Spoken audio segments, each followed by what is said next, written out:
한국 사람의 이름은 보통 이제 한자로 풀어보면 그 의미가 확인이 됩니다. 제 이름이 승근인데요. 한자로 풀어보면 보통 이일승을 쓰는데 저는 정승승을 쓰고 그리고 이제 뿌리근이라는 한자를 씁니다. 그래서 제 이름의 한자식 의미는 정승의 뿌리입니다.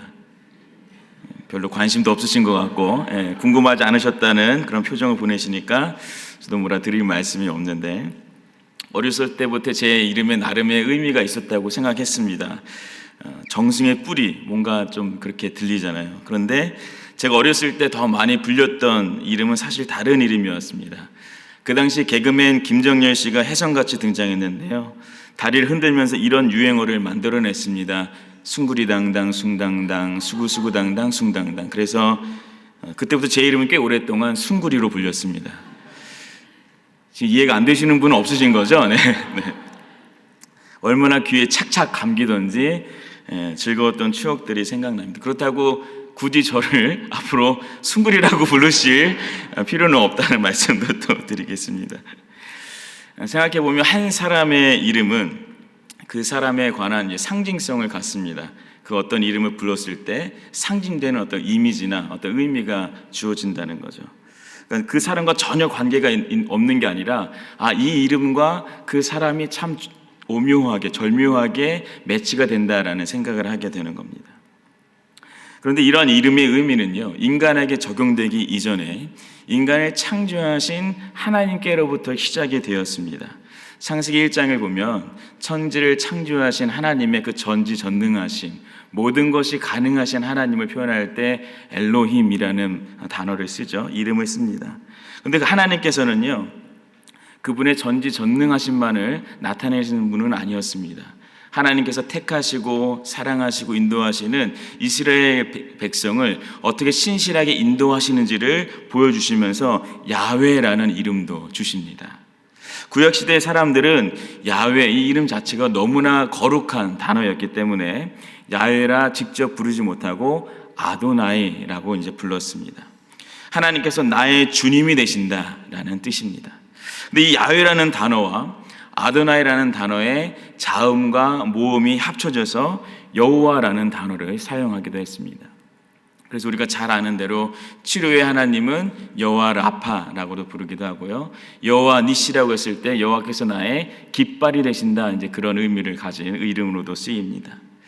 성경에 이러한 여러 가지 이제 기록들은 하나님께서 그분의 백성을 돌보시고 인도하신다라는 것을 실제로 증거하고 있습니다. 이렇게 하나님께서는 우리에게 하나님이 어떠한 분이신지에 대해서 직접 가르쳐 주시면서 그 이름들 속에서 담겨있는 하나님을 또 알고 경험하게 하시는 것이죠.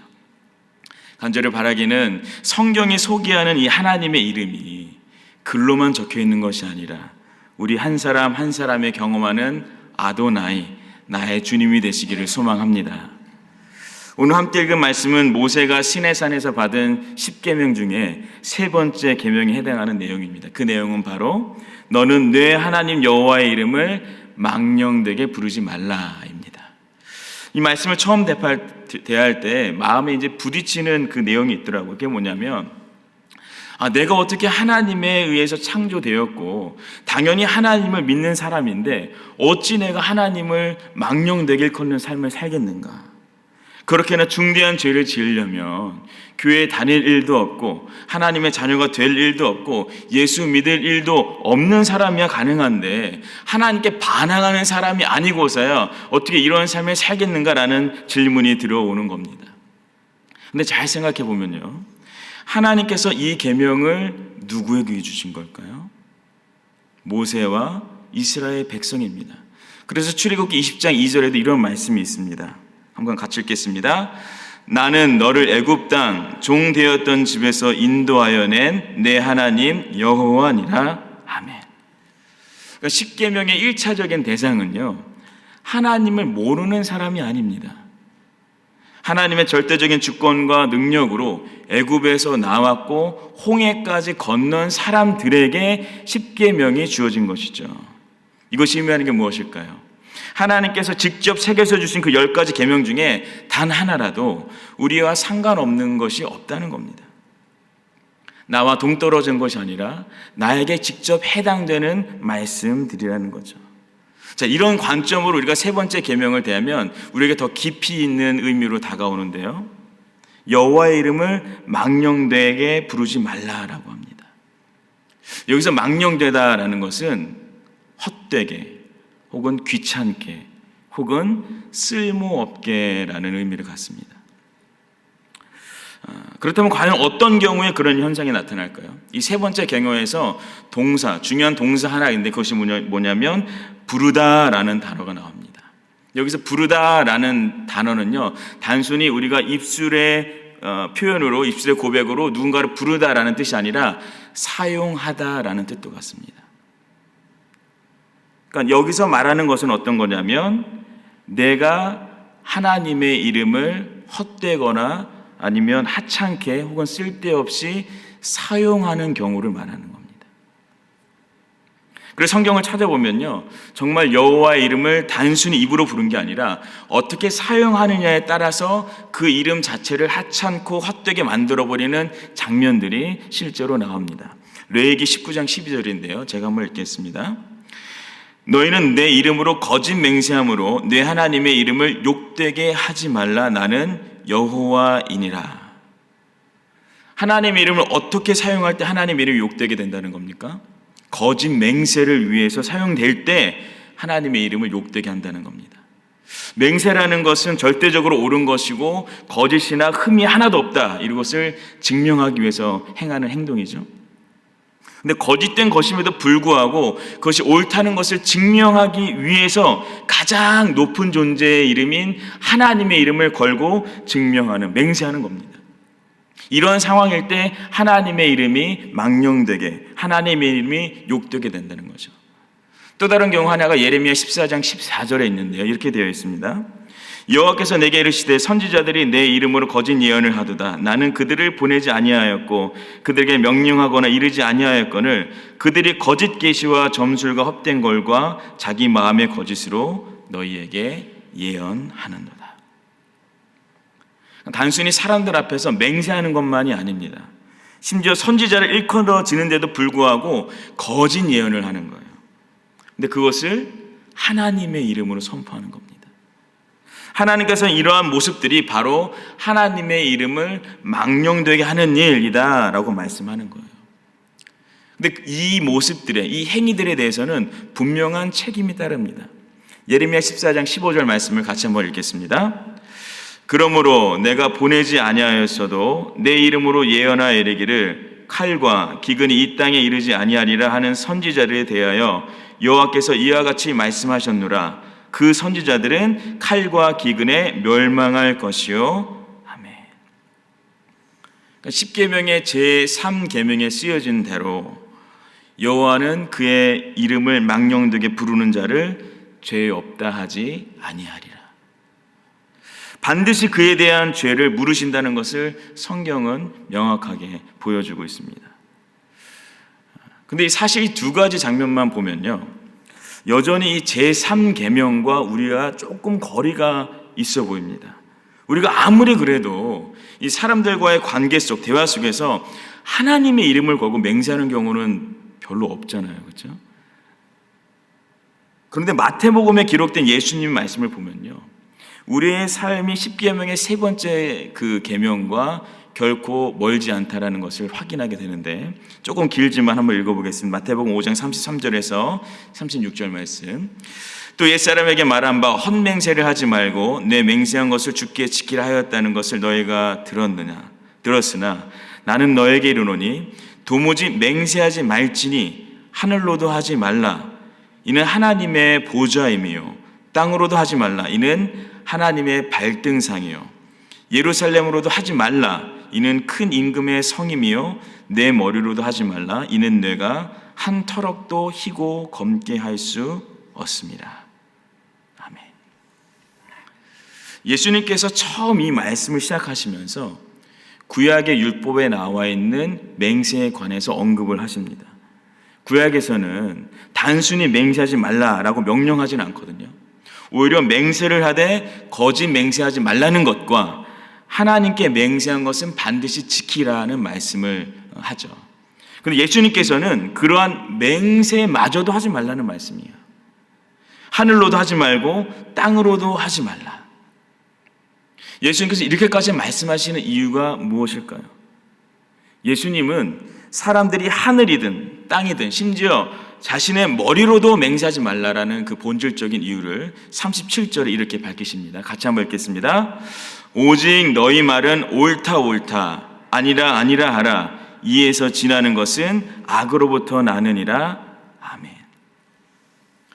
사람들이 하다가 하나님의 이름까지 들먹이면서 맹세를 하는 이유는 다른 것이 아니라 내가 지금 말하는 것이 절대적으로 옳음을 증명해내기 위해서 맹세한다는 거예요.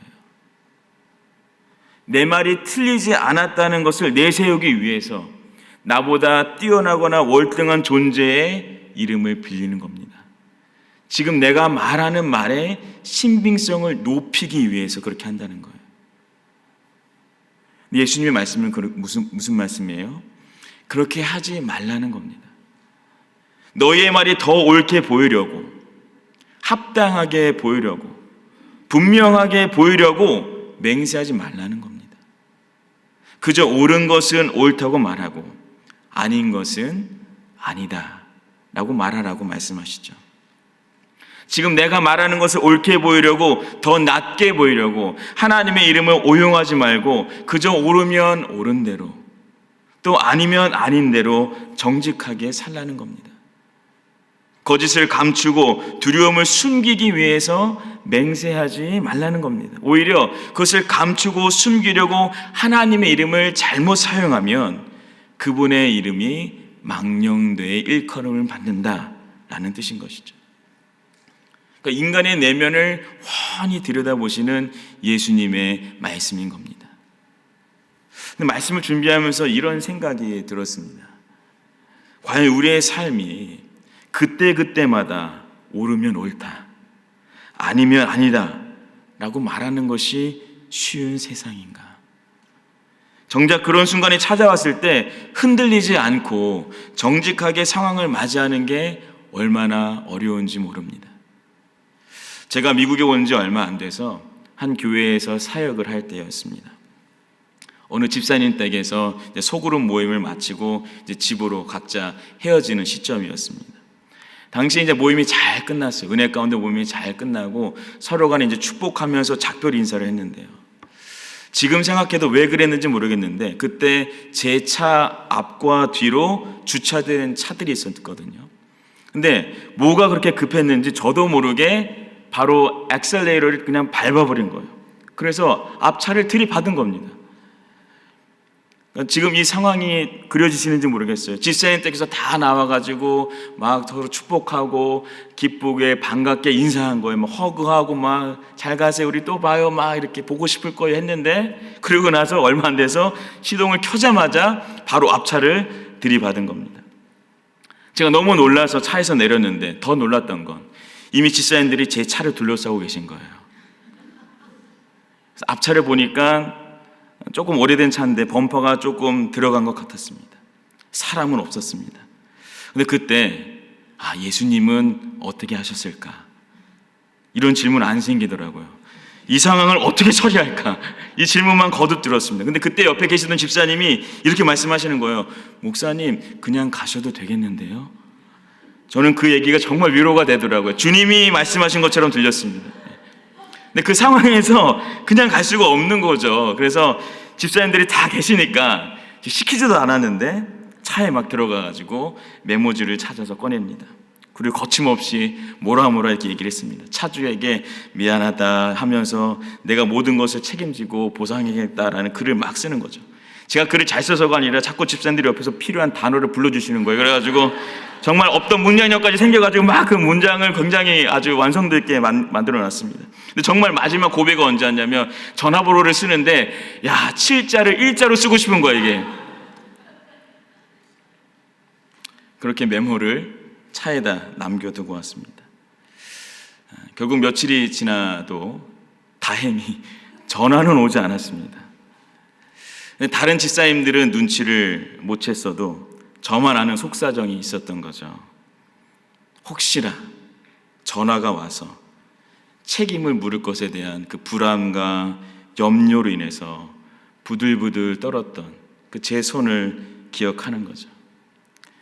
당시 집사님들께서 제가 집으로 떠날 때 야, 역시 목사님은 다르시네요 라고 했지만 아마도 집사님들이 안 계셨으면 저는 그냥 갔을지도 모를 일입니다.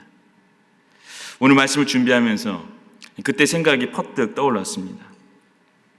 그리고 옳다면 옳다고 말해야 되고 아니면 아니라고 말해야 되지만 그것을 결코 자신할 수 없는 제 자신을 한 번 더 확인하게 됐습니다.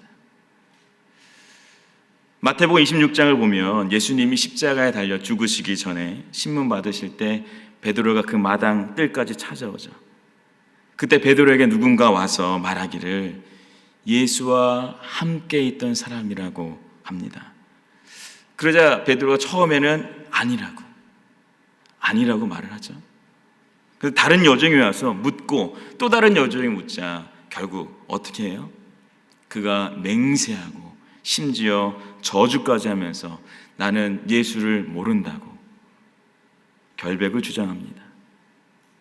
자신의 무죄를 외치기 위해서 맹세해야만 했던 베드로의 모습이 저와 전혀 상관없다고 말하기 어려운 것이죠. 우리는 어쩌면 더 자주 우리에게 있는 그런 연약함을 덮기 위해서 순간을 모면하기 위해서 자꾸만 하나님의 이름을 잘못 사용하고 있는지는 아는지 돌아보기 원합니다.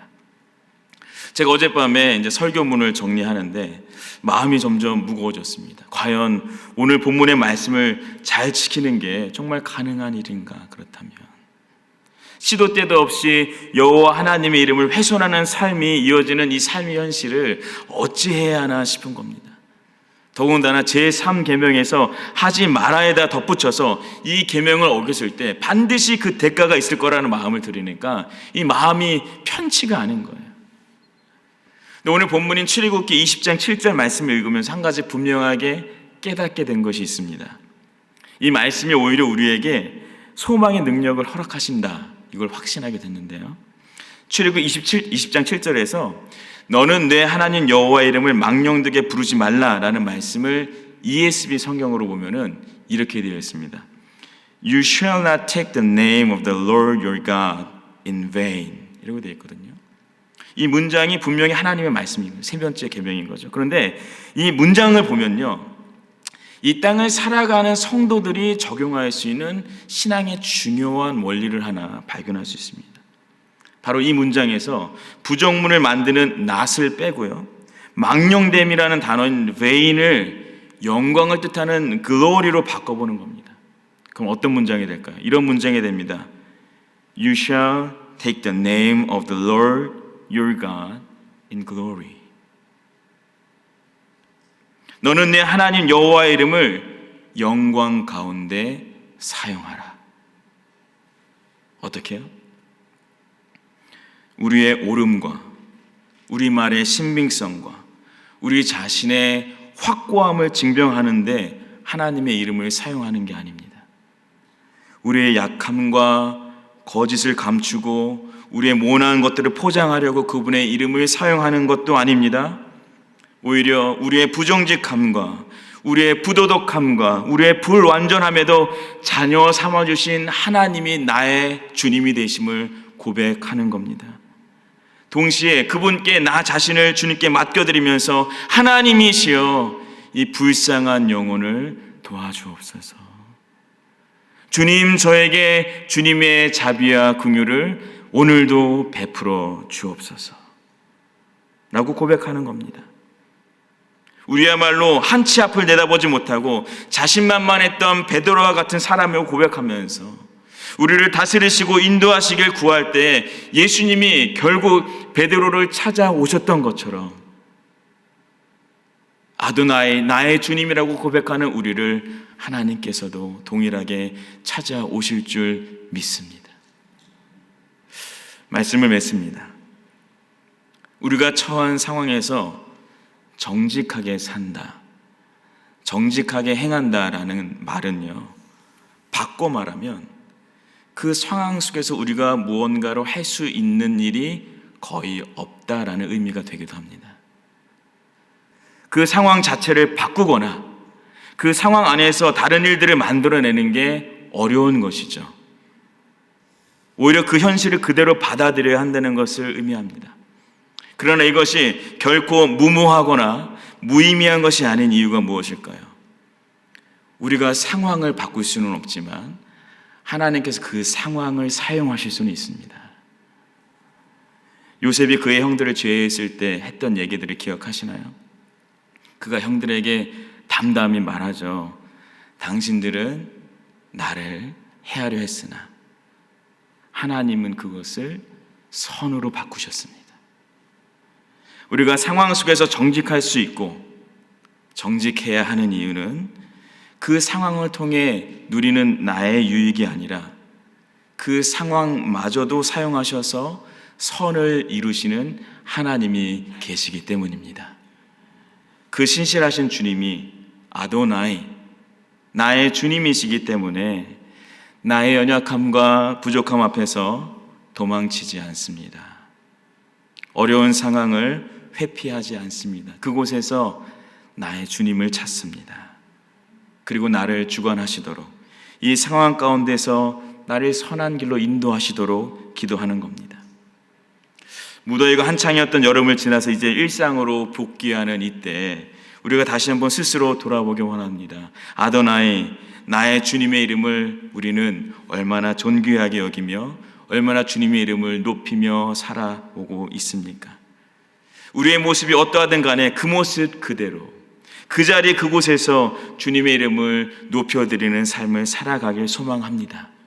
나의 정직함이 우리 삶의 자리에서 하나님께 들으실 때 하나님은 그것을 아름답게 사용하실 겁니다. 그리고 그러한 삶을 통해서 아도나이, 나의 주님의 이름이 존귀케 되실 겁니다. 복된 신자의 삶 살아가시길 예수 그리스도의 이름으로 축복합니다.